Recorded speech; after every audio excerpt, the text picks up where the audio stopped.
소망가방 친구들 안녕! 한 주간도 잘 지냈나요? 오늘도 예배로 나온 우리 친구들 예수님의 이름으로 사랑하고 축복합니다. 우리 예쁜 손 모으고 기도해 봅니다. 기도하겠습니다. 오늘도 살아계셔서 우리와 항상 함께 하시며 우리를 돌보시는 하나님 아버지 감사합니다. 이 시간에도 하나님의 말씀을 들을 때 우리의 영혼이 하나님과 교제하며 기쁨을 누리는 시간이 되게 해주세요. 예수님의 이름으로 기도드립니다. 아멘. 오늘의 말씀은 창세기 23장 24장에서 아브라함의 아들 이삭의 아내 리브가를 찾아가는 말씀이에요. 우리 다 한번 같이 들어보기로 해요. 오늘의 살아계신 하나님의 말씀 시편 37편 5절 말씀. 내 길을 여호와께 맡기라. 그를 의지하면 그가 이루시고. 우리 친구들 다 같이 한번 해볼까요? 살아계신 하나님의 말씀. 내 길을 여호와께 맡기라. 그를 의지하면 그가 이루시고. 시편 37편 5절 말씀. 아멘. 이 말씀의 뜻은 여러분을 만드시고 사랑하시는 살아계신 하나님께서 친구들이 어디로 가든지 무엇을 할 때든지 하나님께 맡기라는 뜻이에요. 이 말씀의 의미가 무슨 뜻인지 한번 들어보기로 해요. 어느 길을 가야 우리 집으로 갈 수 있지? 이렇게 길을 헤맨 적이 우리 친구들 있나요? 어느 길을 가야 우리 집으로 가는 길인지 잘 선택해야 할 때, 또 엄마 아빠가 어려운 일을 결정해야 할 일이 있을 때 그때를 본 적이 있나요? 이런 중요한 결정을 내릴 때는 어느 것이 하나님이 원하시는 것인지 알 수 있어야 한답니다. 오늘 아브라함의 하인 엘리에셀은 아주 중요한 결정을 해야 할 때 하나님의 인도함이 필요했으며 하나님의 인도를 받았던 하인이에요. 이삭의 어머니 사라도 죽고 아버지 아브라함의 나이도 140세가 되었어요. 뒤를 돌아보니 하나님이 주신 복들이 너무나 많았어요. 늦게 낳은 이삭의 나이도 어느새 40세가 되었어요. 하나님께서 많은 후손을 주시겠다고 약속하셨으니 이제 이삭의 아내를 맞이하여서 후손을 보아야 했어요. 그래서 아브라함은 그에게 가장 충실한 하인인 엘리에셀에게 이삭의 신부를 찾아낼 책임을 맡겼어요. 아브라함은 엘리에셀을 불렀어요.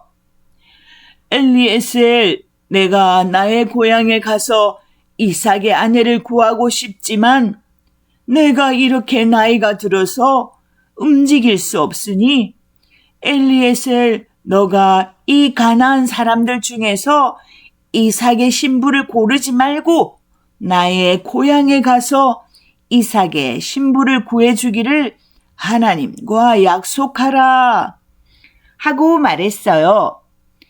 아브라함은 가나안에 살고 있었지만 가나안 사람들은 하나님을 섬기지 않고 우상을 섬겼기 때문에 아들 이삭의 신부를 삼고 싶지 않았답니다. 그래서 아브라함이 살았던 친척이 있는 곳에서 이삭의 아내를 찾기로 했어요. 사람은 그 마음의 죄 때문에 잘못된 길로 이끌리기가 아주 쉽지요. 로마서 3장 23절에 모든 사람이 죄를 범하였음에 라고 말씀하고 있어요. 선생님과 우리 친구들 마음에도 하나님의 말씀에 불순종하려는 마음이 있어요. 친구들을 놀리고 엄마 아빠 말을 듣지 않으려는 마음. 이 죄를 해결받지 못한다면 불타는 곳에서 하나님과 영원히 멀어지는 것이에요. 골로새서 1장 14절에 그 아들 안에서 우리가 속량 곧 죄사함을 얻었도다 라고 말씀하십니다. 예수님을 구주로 모시게 되면 우리의 모든 죄를 용서받을 수 있어요. 우리의 모든 문제를 예수님께 맡긴다면 죄의 길을 피할 수가 있는 것이랍니다. 아브라함의 하인 엘리에셀이 말했어요. 제가 하나님의 은혜로 찾아낸 여자가 따라오지 않으려고 하면 어떻게 해야 합니까? 엘리에셀, 걱정하지 말아라.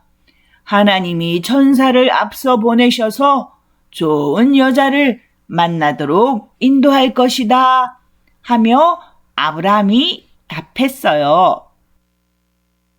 하인 엘리에셀은 가나안 땅에서 아브라함과 친척들이 살았던 하란이라는 곳으로 이삭의 신부를 찾으러 떠났어요. 그 거리는 우리가 살고 있는 이 김해에서 저 서울까지 가는 정도가 되는 거리였어요. 산을 넘고 물을 건너면서 엘리에셀은 걱정이 되었어요. 어떻게 이삭의 신부를 찾아내지? 이삭이 마음에 들어 할까? 하고 고민했어요. 오랜 여행 끝에 엘리에셀은 아브라함의 친척들이 사는 하란에 도착하여 어느 우물 곁에 앉았어요. 저녁이 될 무렵 동네 여인들이 우물에 물을 길러 왔어요. 어느 여인을 선택해야 할까요?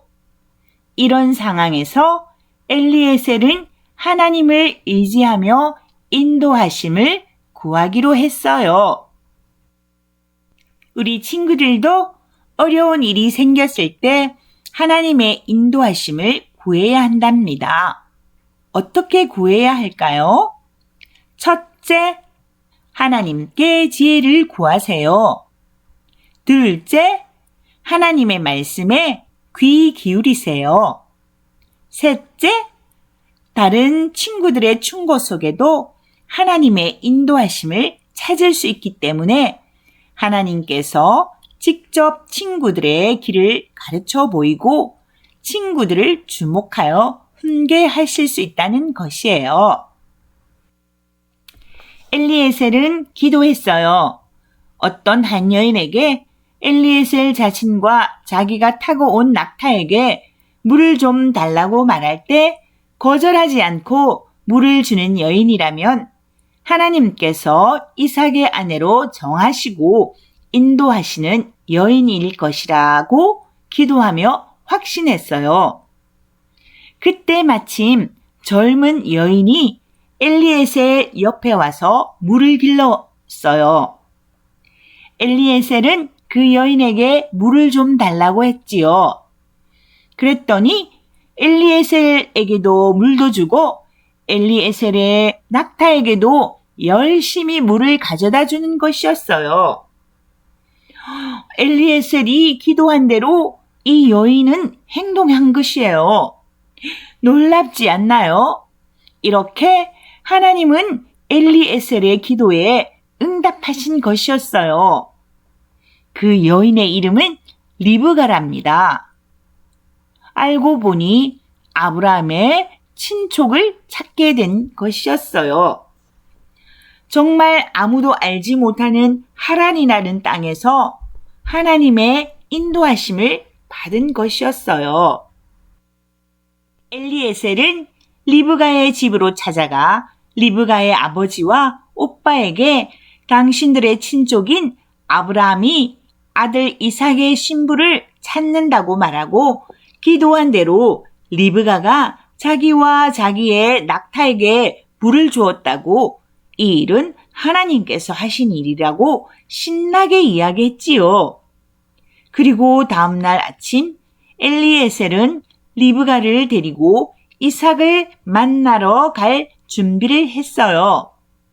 리브가는 이 일이 하나님에게서 나온 것임을 인정하고 가족들과 인사를 하고 아브라함의 집으로 가기로 했어요.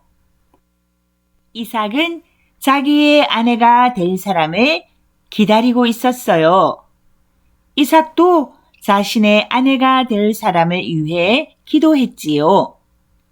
드디어 엘리에셀과 리브가는 아브라함과 이삭이 살고 있는 곳에 도착했어요.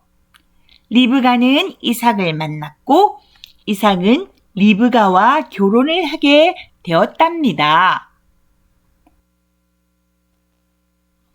우리 친구들도 하나님의 인도하심을 믿고 따르기로 한다면 예수님을 나의 구주로 영접하는 친구들이 되어야 한답니다. 요한복음 1장 12절에 영접하는 자, 곧 그 이름을 믿는 자들에게는 하나님의 자녀가 되는 권세를 주셨기 때문에 우리는 하나님의 인도하심을 늘 구하는 친구들이 되어야겠지요. 아멘.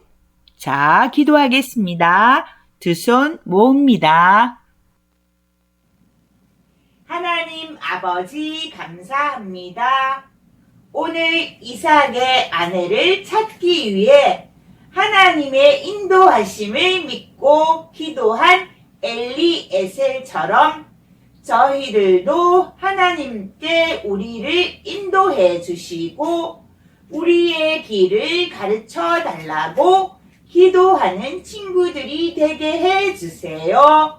예수님의 이름으로 기도드립니다. 아멘.